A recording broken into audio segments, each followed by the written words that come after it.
It is better to be feared than loved if one can not be both.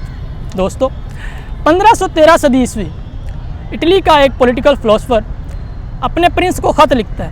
उसमें लिखता है कि लोग प्रिंस को खुश करने के लिए कीमती तोहफ़े देते हैं, मगर मैं आपको अपनी ज़िंदगी के तजर्बात और मुशाहिदात दे रहा हूँ जो आपको पावर में आने, पावर में रहने और अपने मुल्क को अच्छे से चलाने के लिए फ़ायदेमंद साबित होंगे। वो अपने प्रिंस को इस ख़त के अंदर मुख्तलिफ़ ट्रिक्स और स्ट्रैटजीज़ बताता है जो आजकल के हुक्मरान भी इस्तेमाल करते हैं, मगर वो इन पर बात करने और इनको मानने से घबराते हैं। क्यों? एक हुक्मरान पावर में कैसे आता है और अपनी पावर को बरकरार कैसे रखता है?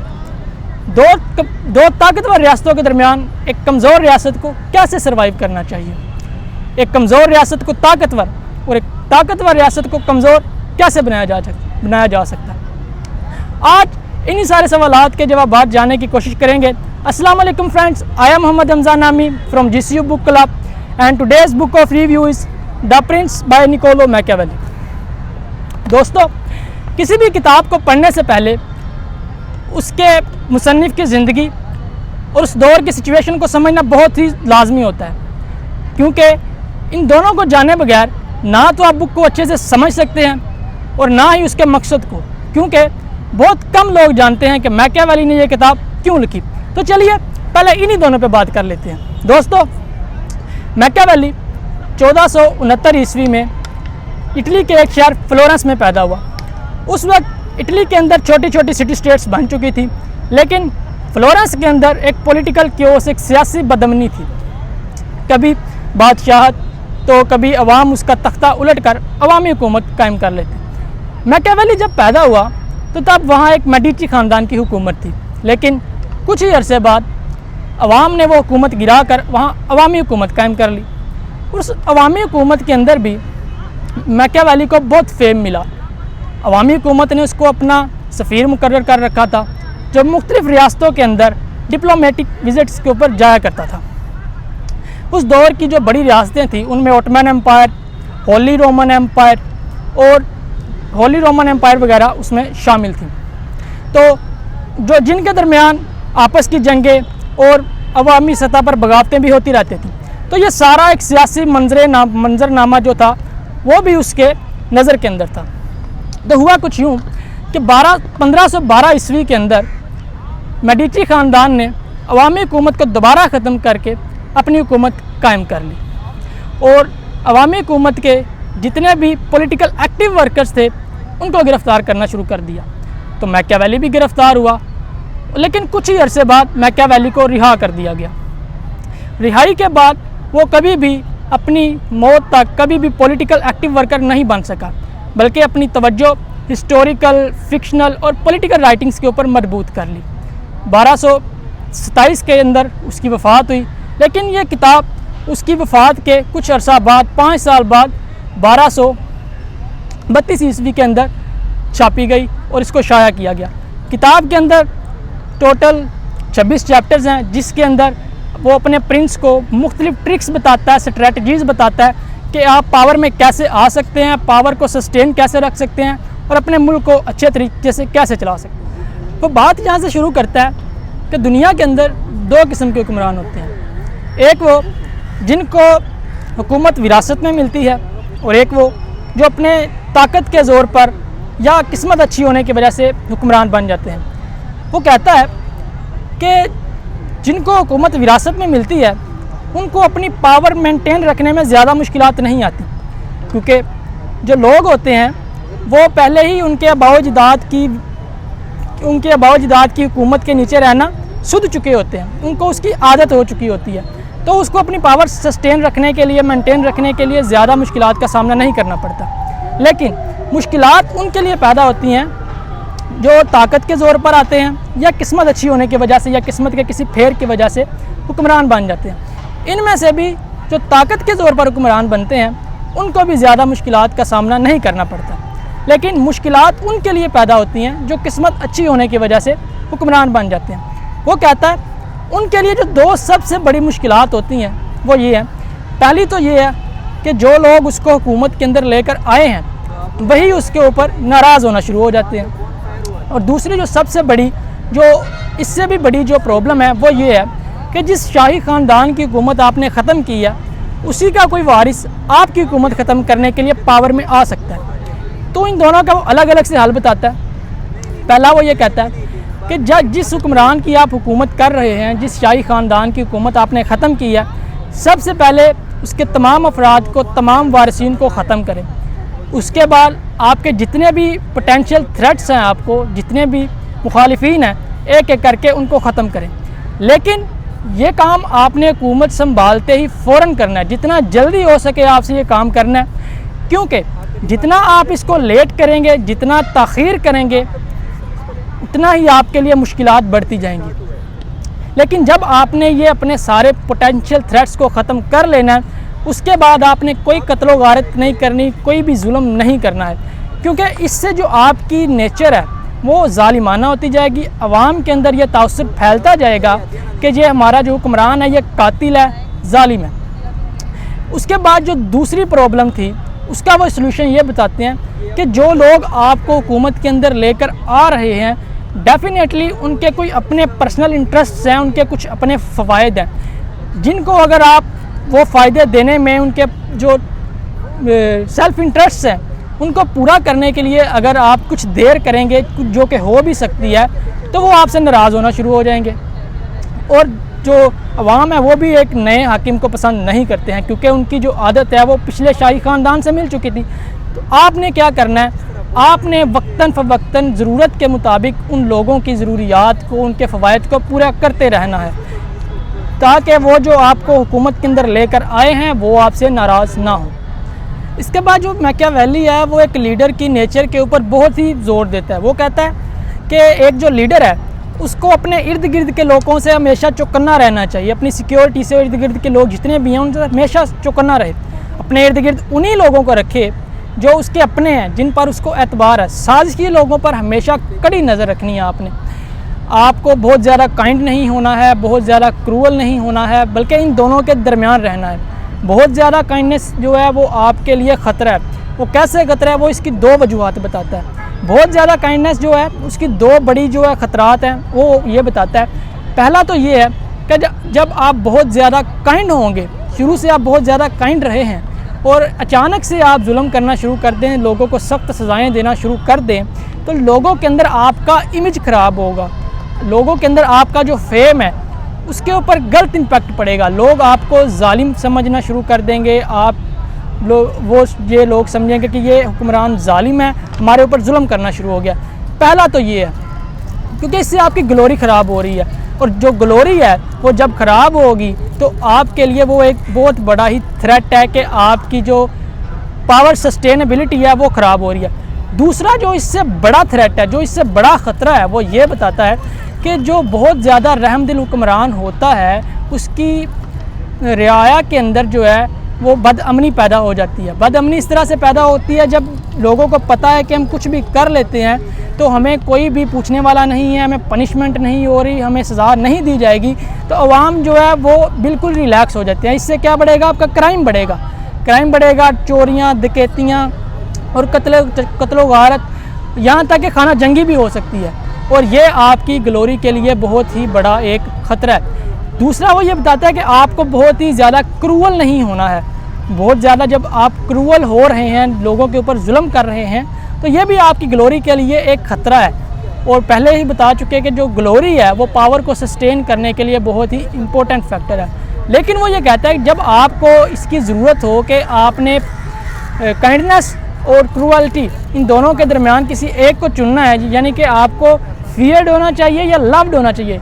अगर आपको इन दोनों के दरमियान एक चीज़ चुनने की ज़रूरत पड़े तो आपको फियर चुनना है, क्योंकि वो ये कहता है कि जो लव का रिश्ता है वो ऑब्लिगेशंस के ऊपर बेस करता है, और जो ये रिश्ता है ये बहुत ही कमज़ोर है, क्योंकि जब लोग आपसे मोहब्बत करते हैं तो आपको वो धोखा दे सकते हैं। लेकिन वो ये कहता है जो फियर का रिश्ता है वो पनिशमेंट की वजह से बहुत ही जो मजबूत हो चुका है। जो लव का बॉन्ड है वो वीक है, और जो फियर का बॉन्ड है वो इससे ज़्यादा मजबूत है, क्योंकि जब लोगों को पता होगा कि जब हम कोई गलत काम करेंगे हमें पनिश किया जाएगा, हमें पनिशमेंट मिल सकती है, तो वो कोई गलत काम नहीं करेंगे, वो आपको धोखा नहीं देंगे। तो आपको इन दोनों के दरमियान अगर कुछ चुनना पड़े तो आपने फियर को चुनना है। वो लिखता है कि ऐसा तो मुमकिन है ही नहीं कि आपके खुशामदी लोग आपके इर्द गिर्द ना आएँ, खुशामदी लोगों का आपके पास आना जाना लगा रहेगा। तो इसके लिए जो 2 पॉसिबल वेज़ हैं इनको निपटने के लिए, वो ये बताता है। पहला तरीका तो ये है कि आप उन लोगों से कहें कि भाई मेरे पास आना है और आपने सीधी बात करनी है, मेरी खुशामद नहीं करनी, इधर उधर की बात नहीं करनी। लेकिन इसके अंदर एक फ़ॉल्ट है। वो फ़ॉल्ट क्या बताता है? वो ये कहता है कि कोई भी बंदा एक हाकिम के सामने आकर, आपके सामने आकर आपके मुंह पे कह देगा कि यार आपकी रियासत के अंदर तो ये हो रहा है, आपकी रियाया के अंदर ये हो रहा है, तो आपकी इज़्ज़त जाती रहेगी। उस बंदे की नज़र में भी आपकी इज़्ज़त कम होगी और जो आसपास बैठे हैं उनकी नज़र में भी आपकी जो इज़्ज़त है वो कम होना शुरू हो जाएगी। क्योंकि कोई भी बंदा आके आपके मुँह पे बोलता जा रहा है, आपके मुँह के ऊपर कुछ भी बोलेगा तो आपकी ग्लोरी है उनके नज़र के अंदर कम होगी। दूसरा वो ये बताता है, दूसरा जो रीज़न है वो दूसरा जो उसका पॉसिबल वे है वो बड़ा टेक्निकल सोल्यूशन बताता है। वो ये कहता है कि आपने अपनी राया के अंदर 2 या 3 लोगों को ऐसों को चूज़ करना है जिनको इजाज़त हो आपके साथ आपके मुंह पर आके सच बोलने की। लेकिन वो ये कहता है वो जो लोग होंगे, तरीक़ाकार उनका आपने ये रखना है कि जो जितना ज़्यादा सच बोलेगा उसको उतना ही ज़्यादा रिवॉर्ड किया जाएगा, ठीक है। लेकिन वो आपको आगे सच तब बताएंगे जब उनसे पूछा जाएगा। ऐसा नहीं है कि 2-4 बंदे आपके पास बैठे हुए हैं और आपके मुंह पे आके सच बोलना शुरू कर देते हैं, तो बात तो फिर वहाँ आ गई, उनकी नज़र में आपकी इज़्ज़त घटती जाएगी। उसके बाद वो ये कहता है कि वॉर्स के लिए आपको हमेशा तैयार रहना है, आपको जंग के लिए अपना जो लीडर है उसको हमेशा तैयार रहना चाहिए। जो अमन के दिन है उनके दौरान तो आपको डबली तैयार रहना चाहिए। उसकी रीज़न क्या है? उसकी रीज़न वो ये बताता है कि अगर आप अपने आप को जंग के लिए तैयार नहीं रखते हैं तो जो इर्द गिर्द के नेबरिंग कंट्रीज़ हैं वो आपके ऊपर हमला कर सकते हैं कि उनको पता है कि आप जंग के लिए प्रीपेयर नहीं हैं, आपके अंदर इतनी ताकत नहीं है, तो वो आपके ऊपर हमला कर सकते हैं। दूसरा फॉल्ट ये है कि कोई भी कंट्री आपके साथ अलाइंस नहीं बनाएगी। अलाइंस इसलिए नहीं बनाएगी, उनको पता है कि इस बंदे के अंदर, इस कंट्री के अंदर इतनी ताकत ही नहीं है कि वक्त पड़ने पर ये हमारी मदद कर सके, ठीक है। तीसरी रीज़न ये है कि जब आप जंग के लिए प्रीपेयर नहीं हैं, आपके पास इतनी ताकत नहीं है, तो कोई भी कंट्री आपके ऊपर जब हमला करेगी तो आप वो जंग हारेंगे। अवाम के अंदर आप अपनी जो है ग्लोरी को खो देंगे, अवाम के अंदर आपका फेम है वो जाता रहेगा। लेकिन वो ये कहता है कि अगर आप अपने आप को जंग के लिए प्रीपेयर रखते हैं, आप अपने इतनी ताकत रखते हैं कि कोई आपके ऊपर हमला ना कर सके, तो इसकी बहुत ही ज़्यादा जो है फ़वाइद हैं। एक तो ये कोई भी बंदा आपके ऊपर हमला नहीं करेगा। दूसरा ये दूसरी कंट्रीज़ जो हैं आपके साथ अलाइंस बनाने की कोशिश करेंगी कि जब हमें ज़रूरत पड़े तो हम इनसे मदद तलब कर सकते हैं। वो ये कहता है कि आपने अपने आप को जंग के लिए कैसे तैयार रखना है। वो ये कहता है कि आपने रिसोर्सेज जो है अपने इतने बढ़ा कर रखने हैं, इतने उनको इंक्रीज़ करके रखना है कि जंग के दिनों में आपकी आवाम जो है उनको आप खाना दे सकें, शेल्टर दे सकें, उनकी मदद कर सकें। उसके बाद अपनी जो फ़ौज है उसकी मुकम्मल आपने तैयारी रखनी है, उनके जो ट्रेनिंग सेशंस हैं उनको बरकरार रखना है, वो टूटना नहीं चाहिए, उनकी ट्रेनिंग करते रहना चाहिए। लेकिन जो लीडर के लिए हिदायत हैं वो ये कहता है कि लीडर को चाहिए कि वो हिस्ट्री पढ़े, हिस्ट्री की जंगों से सीखे कि किस मुल्क ने, किस फ़ौज ने कौन सी गलतियाँ की हैं और वो जंग हारे हैं, और किस लीडर ने कौन सी जो है गलतियाँ नहीं की, कौन सी स्ट्रैटजीज़ अपनाई हैं, वो जंग जीता है। स्ट्रैटजी जो है वो बहुत ही इंपॉर्टेंट है। स्ट्रैटजीज़ मोर इम्पोर्टेंट दैन क्रुएलिटी, कि आपने स्ट्रैटजीज़ सीखनी है। लीडर को स्ट्रैटजीज़ जो है आनी चाहिए, स्टडी के अंदर भी, एक्शन के अंदर भी। फिर वो नेबरिंग कंट्रीज़ के साथ जो रिलेशंस हैं उनके ऊपर बहुत ही फोकस करता है। वो कहता है कि आपकी नेबरिंग कंट्रीज़ के साथ रिलेशंस किस तरह के होने चाहिए। वो ये कहता है आप अपनी नेबरिंग कंट्रीज़ के ऊपर कड़ी नज़र रखें, उनको देखते रहें, उनके इंटरनेशनल रिलेशंस को देखें, उनकी अंदरूनी हालात को देखें कि वो किस तरह से हैं। वो ये कहता है कि जो आपके नेबरिंग कंट्रीज़ के अंदर जो कमज़ोर रियासत है उसको तहफ़्फ़ुज़ देने के बहाने, उसको सिक्योरिटी देने के बहाने उसके ऊपर कब्ज़ा कर लें। वो ये कहता है कि ये बेहतर तरीका है। उससे क्या होगा कि एक तो आपकी टेरिटरी बढ़ेगी, आपकी पावर बढ़ेगी, दूसरा आपको ज़्यादा रिसोर्सेज मिलेंगे। फिर वो ये कहता है जब आप इस तरह की रियासत के ऊपर कब्ज़ा कर लेते हैं तो आपने 2 चीज़ों का ख्याल रखना है। पहला तो ये कि आपने उस रियासत के अंदर, उस जगह के अंदर किसी भी दूसरी ताकतवर रियासत को, किसी भी बैरूनी ताकत को तिजारत के बहाने या फ़ौजी हिमायत के बहाने उसके अंदर घुसने नहीं देना। और दूसरा काम ये करना है कि उस इलाके के अंदर किसी भी एक बंदे को ताकतवर नहीं होने देना। और ये कहता है इन दोनों सूरतों में बगावत के चांसेस हैं। फिर वो रोमन एम्पायर की मिसाल देता है कि रोमन एम्पायर ने अपने इलाका के अंदर किसी भी ईरानी लीडर को ताकतवर नहीं होने दिया है, उन्होंने उसको ताकत पकड़ने से पहले ही मरवा दिया। फिर वो इटली की मिसाल देता है कि इटली ने अपने दो छोटी रियासतों, दो कस्बों के दरमियान लड़ाई के झगड़े को हल करने के लिए फ़ौजी हिमायत बुला तो ली फ्रांस से, मगर फ्रांस आधे से ज़्यादा इटली के ऊपर ही काबिज़ हो गया। इसलिए वो कहता है कि इन दोनों चीज़ों का आपने ख्याल रखना है, इन दोनों चीज़ों के ऊपर आपका ख़तरा है। फिर वो कहता है कि आपने ताकतवर रियासत के साथ कैसे डील करना है। वो ये कहता है आपकी नेबर के अंदर, हमसाये के अंदर जो एक ताकतवर रियासत है वो आपके लिए पोटेंशियल थ्रेट है। इसलिए आपने करना ये है कि एक तो जो नेबरिंग कंट्रीज़ है उसकी ताकत को कम करने के लिए हमेशा साजिशें करते रहना है। साजिशें इस तरह करना है कि उसके अंदर के लोगों को अपने साथ मिलाना है, बगावतें करवाते रहना है, जब भी ज़रूरत पड़े उस बगावत को आपने हवा देनी है। ठीक है, इस तरह से क्या होगा, जो नेबरिंग कंट्रीज़ हैं, जो ताकतवर रियासत है, उसकी ताकत आहिस्ता आहिस्ता कम होना शुरू हो जाएगी। फिर वो ये कहता है कि नेबरिंग कंट्रीज़ के अंदर जब उनकी जंग हो तो आपने कभी भी न्यूट्रल नहीं रहना। आप ये नहीं कह सकते कि मैं किसी के साथ नहीं हूँ, क्योंकि आप ये अफोर्ड नहीं कर सकते। उसके लिए वो दो रीज़न बताता है। एक तो ये बताता है कि जब कोई आपकी हमसाया के अंदर किसी की जंग होती है और आप न्यूट्रल रहते हैं तो जीतने वाला और हारने वाला आप दोनों को दुश्मन बना लेते हैं। वो कैसे? वो ऐसे कि नेबरिंग के अंदर अगर जंग हो रही है तो आप किसी की हिमायत नहीं करते, और अगर वो हार जाता है तो आवाम के अंदर ये तासुर जाएगा कि हमारी तो जंग हो रही थी, हम हार रहे थे, तो ये हमारे जो नेबर्स हैं वो तो हमारी मदद के लिए आए ही नहीं थे, इनको आप दुश्मन बना लेते हैं। लेकिन जो जंग जीत गया है वो आपके लिए फिर पोटेंशियल थ्रेट बन जाएगा, क्योंकि आपकी नेबर के ऊपर वो जंग जीत कर एक पावरफुल कंट्री बन चुका है। लेकिन जब आप न्यूट्रल नहीं रहते हैं, आप किसी की हिमायत करते हैं, तो जो जीतने वाला होगा जाहिर सी बात है वो आपके साथ टेरिटरी भी शेयर करेगा, फ़वाइद को शेयर करेगा, तो इससे आपको फ़ायदा मिलेगा। लेकिन अगर आप जंग हार जाते हैं, किसी की हिमायत करते भी हैं लेकिन आप जंग हार जाते हैं, तो कल को आपको भी उनकी ज़रूरत पड़ सकती है, तो वो आपकी मदद करेंगे कि पीछे हमें भी ज़रूरत पड़ी थी तो इन्होंने हमारी हेल्प की थी, हमारी मदद की थी, तो वो आपकी मदद के लिए ज़रूर आएंगे। फिर वो ये कहता है कि आपके सेक्रेटरीज़, आपके वज़ीर किस तरह के होने चाहिए।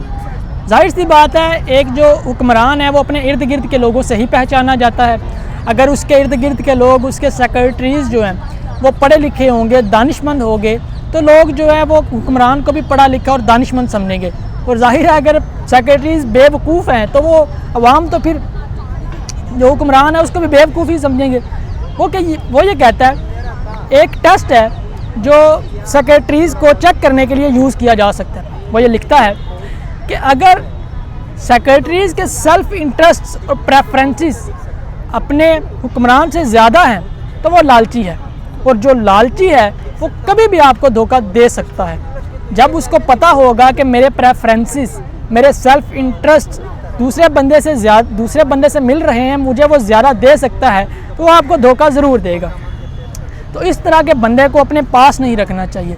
लेकिन जो बंदा आपको प्रेफर करता है, उसके सेल्फ़ इंटरेस्ट आपसे कम है, वो आपको ही अपना सब कुछ जानता है, आपके लिए जान दे सकता है, कुछ भी कर सकता है, तो वो बंदा आपके लिए बहुत अच्छा है। आपको उस तरह का जो है सेक्रेटरी बनाना चाहिए। फिर वो ये लिखता है कि जो सियासी निज़ाम होता है एक रियासत का, वो बहुत इम्पोर्टेंट होता है अपनी पावर को बरकरार रखने के लिए। वो लिखता है कि सियासी निज़ाम के हवाले के एतबार से रियासतें दो तरह की हैं। एक ये रियासत है जिसके ऊपर एक तो हुक्मरान है, राजा है, और नीचे जो उसके लोकल लीडर्स हैं, लीडर्स उसने बनाए हुए हैं, तो वो अपने इलाके के अंदर ज़्यादा पावर नहीं रखते, उनको अवामी हमायत हासिल नहीं है। यानी कि जो राजा है वो ऑल इन ऑल है, नीचे जो जितने भी मुकामी लीडर्स हैं वो पावर नहीं रखते, अवामी हिमायत नहीं रखते, चाहे वो विरासती हैं, हेरिडेटरी हैं या किसी तरह की भी उनकी कोई भी रूट्स नहीं है। वो ये लिखता है इस तरह की रियासत के ऊपर जो है कब्ज़ा करना बहुत ही मुश्किल काम है। वो क्यों? उसकी वो 2 रीज़न्स बताता है। एक रीज़न वो ये बताता है कि जब इस तरह की रियासत के ऊपर हमला कोई करता है, एक तो उसको अंदर से मदद नहीं मिल पाती।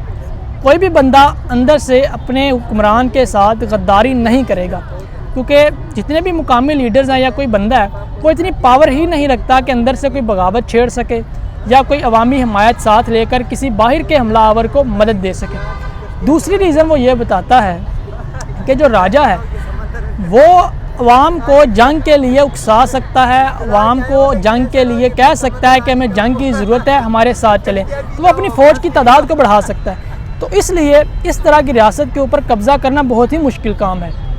लेकिन अगर कोई हमलावर या बाहर की रियासत इस तरह की रियासत के ऊपर कब्ज़ा कर लेती है तो इस तरह की रियासत के ऊपर कब्ज़ा बरकरार रखना बहुत आसान काम है। उसकी रीज़न ये है कि अगर आप इस तरह की रियासत के ऊपर कब्ज़ा कर लेते हैं और शाही ख़ानदान को और जितने भी पोटेंशियल थ्रेट्स हैं उनको ख़त्म कर देते हैं, तो फिर नीचे से कोई भी अवामी बगावत को लीड करने वाला नहीं बचेगा। ठीक है, जब किसी अवामी बगावत को कोई लीड नहीं कर सकता तो आपको अपनी जो पावर है उसको बरकरार रखने के लिए बहुत ही आसानी होगी। दूसरी वो जो किस्म है सियासी निज़ाम के हवाले से रियासत की यह बताता है कि दूसरी जो रियासत है वो इस तरह से है कि एक तो राजा है वो हाकिम है, लेकिन जो नीचे मुकामी लीडर्स हैं वो भी असर व रसूख रखते हैं, अवामी हिमायत उनको हासिल है, अवाम के अंदर उनकी सुनी जाती है। तो वो ये कहता है कि इस तरह की रियासत के ऊपर कब्ज़ा करना आसान होता है। उसकी रीज़न ये है कि जब आप किसी इस तरह की रियासत के ऊपर हमला करते हैं तो वह आपको अंदर से बगावत या अंदर से आपको मदद मिलने के चांसेस होते हैं। कोई भी मुकामी लीडर अपने राजा के साथ बगावत कर सकता है, तो इस तरह से आपको अंदर से मदद मिल जाती है। लेकिन इस तरह की रियासत के ऊपर कब्ज़ा बरकरार रखना बहुत मुश्किल है। उसकी रीज़न क्या है? उसकी रीज़न ये है कि जब कोई मुकामी लीडर ने अपने राजा के साथ गद्दारी की है, बगावत की है, तो वो आपके साथ भी डेफिनेटली कर सकता है। तो इसका वो एक पॉसिबल सलूशन ये बताता है कि जब आप इस तरह की रियासत के ऊपर कब्ज़ा कर लेते हैं, शाही ख़ानदान को ख़त्म कर देते हैं, तो आप उन मुकामी लीडर्स को भी ख़त्म करें जिन्होंने बगावत की थी, क्योंकि जब वो एक राजा के साथ बगावत कर सकते हैं तो वो फिर आपके साथ भी बगावत कर सकते हैं। फिर वो ये लिखता है, वो कहता है कि ये इंसान की नेचर है कि वो पावर में आए, ज़्यादा इलाके फ़तह करे, जिसको वो सराहता है, जिसको वो नेगेटिव नहीं देखता। वो कहता है ये एक पॉजिटिव चीज़ है। लेकिन एबिलिटीज़ ना होने के बावजूद अगर आप इस तरह की ख्वाहिश रखते हैं कि आप पावर में आएँ, आप इलाके फ़तह करें, तो ये एक बेवकूफ़ाना सा फ़ैसला है। आप इससे फिर दूर ही रहें तो ज़्यादा अच्छा है। फिर वो कहता है अगर आप किसी इलाके को फ़तह करते हैं, किसी ऐसे इलाके को जहाँ का मज़हब, रंगो नस्ल, अवाम, उसकी तहज़ीब, रिवायात आपसे डिफरेंट हैं, आपसे मुख्तलिफ है, तो उसके लिए वो फिर 4 पॉसिबल ऑप्शंस बताता है कि आपने उस इलाके को डील कैसे करना है। पहला वो ये बताता है कि उस इलाके को मुकम्मल तौर पर तबाह बर्बाद कर दिया जाए। जिस तरह के रोमन्स ने कार्थेजियंस के ऊपर हमला किया, उनके जो कैपिटल सिटी थी उसको मुकम्मल तौर पर तबाह बर्बाद कर दिया। दूसरा पॉसिबल वो सलूशन ये बताता है कि आप खुद जाएं, राजा खुद जाए, उस इलाके के अंदर रहे और बराह रास्त उस इलाके को जो है वो कंट्रोल रखे और उसको डील करना शुरू कर दे। लेकिन वो ये कहता है उसके अंदर एक फ़ॉल्ट है। फ़ॉल्ट क्या? फ़ॉल्ट ये है कि जब भी राजा वहाँ से हटेगा बगावत होने के चांसेस हैं, तो इसलिए वो इसको नहीं सराहता। तीसरा जो पॉसिबल सल्यूशन है वो ये बताता है कि आप अपने लोगों को वहाँ पर आबाद करना शुरू कर दें, आप उस वहाँ की पॉपुलेशन को अपने हक़ में करें। जब वो डेमोग्राफी आपके हक़ में आ जाएगी तो वहाँ पर बगावत होने के चांसेस बहुत कम हैं। चौथा जो पॉसिबल सल्यूशन है वो ये बताता है, वो कहता है कि आप अपने किसी पसंदीदा बंदे के ज़रिए उस इलाके को कंट्रोल करें। आप अपने किसी पसंदीदा बंदे को वहाँ भेजें और उसको कहें कि आप इस इलाके को कंट्रोल करो, सारा इंतज़ाम आप संभालो। लेकिन इसके अंदर भी फ़ॉल्ट ये है कि जब वो बंदा या आप हटेंगे तो बगावत होने के चांसेस हैं। इसलिए उसके नज़दीक जो सबसे ज़्यादा पॉसिबल सल्यूशन है वो यही है कि आप वहाँ के उस इलाके को मुकम्मल तौर पर तबाह बर्बाद कर दें, ताकि वहाँ पर कोई भी दोबारा पावर में ना आ सके। फिर वो ये कहता है कि जहाँ के लोगों को जमहूरियत की आदत पड़ चुकी है वैसे इलाकों को तो ख़ास तौर पर बर्बाद करना चाहिए। उसके रीज़न ये है कि जिनको जमहूरियत की आदत पड़ चुकी हो, जमहूरियत की आज़ादी राय और हकूक़ की आदत पड़ चुकी हो, तो वहाँ के लोगों को फिर आप जितने भी फ़वाइद दे लें वो आपके हक़ में कभी नहीं जा सकते हैं। इसलिए वो कहता है कि इस तरह के इलाके को मुकम्मल तौर पर तबाह बर्बाद कर देना ही एक सबसे बेहतर सल्यूशन है। इसके ऊपर वो इटली के शहर पीसा की मिसाल लेता है। वो कहता है पीसा के ऊपर फ्लोरेंस ने कब्ज़ा तो कर लिया, लेकिन 100 साल बाद ही पीसा ने दोबारा उनसे आज़ादी हासिल कर ली, क्योंकि अवाम को जमहूरियत की लत लग चुकी थी। इसलिए वो ये कहता है कि अगर पीसा को मुकम्मल तौर पर तबाह बर्बाद कर दिया जाता तो वो कभी भी दोबारा पावर में ना आ सकता। फिर वो ये कहता है कि हाकिम को अपनी बात का पक्का होना चाहिए, जो फ़ैसला वो एक बार कर दे वो इससे फिर कभी ना फिरे, क्योंकि जब आप एक फ़ैसला करेंगे बार बार उसके ऊपर फिरेंगे, अवाम के अंदर आप अपनी बात का एतबार खो देंगे, अवाम आपके ऊपर एतबार करना छोड़ देगी।